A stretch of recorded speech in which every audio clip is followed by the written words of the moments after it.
घने जंगल के किनारे बसे एक छोटे से शहर में एलेक्स नाम का एक जिज्ञासु किशोर अपने परिवार के साथ एक नए घर में रहने लगा। घर पुराना लेकिन आकर्षक था। हालांकि शहरवासी इसके पिछले निवासियों के बारे में कम ही बात करते थे। एक शाम अटारी की खोज के दौरान एलेक्स को लिली नाम की एक लड़की की एक पुरानी पत्रिका मिली। पत्रिका एक भूतिया उपस्थिति की कहानियों से भरी हुई थी जो घर को परेशान करती थी, जिससे अजीब शोर और भयानक छायाएं पैदा होती थीं। संशयपूर्ण फिर भी उत्सुक एलेक्स ने इन कहानियों को महज अंधविश्वास कहकर खारिज कर दिया। जैसे जैसे दिन बीतते गए एलेक्स को अजीब घटनाओं का अनुभव होने लगा। वस्तुएं अपने आप हिलने लगीं और खाली कमरों में हल्की हल्की फुसफुसाहटें गूंजने लगीं। जैसे जैसे उपस्थिति लगातार बढ़ती गई, रातों की नींद हराम एक जीवित दुःस्वप्न में बदल गई।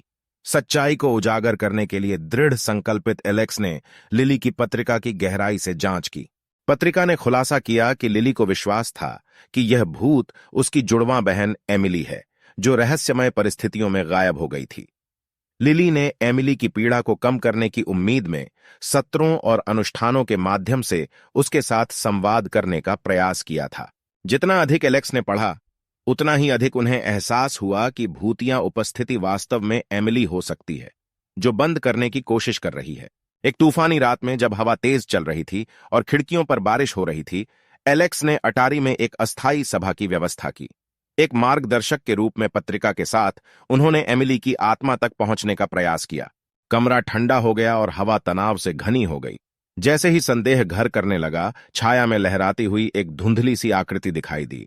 कांपती आवाज में एलेक्स ने पूछा, एमिली, क्या वह तुम हो?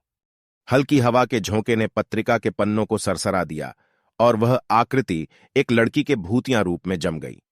एमिली की उदास आंखें एलेक्स पर टिक गईं और एक आंसू उसके पारभासी गाल पर लुढ़क गया। दबी हुई फुसफुसाहट में उसने अपने लापता होने के पीछे की सच्चाई का खुलासा किया, एक दुखद दुर्घटना जिसने उसकी जान ले ली थी।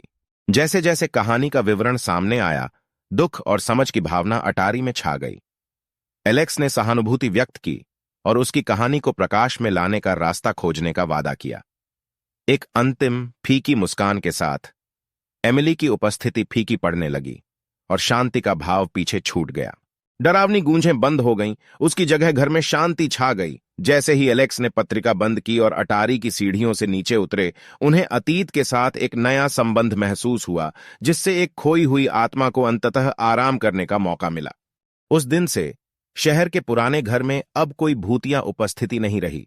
इसके बजाय यह करुणा की शक्ति और विलंबित आत्माओं के उपचार के लिए एक वसीयतनामा के रूप में खड़ा था।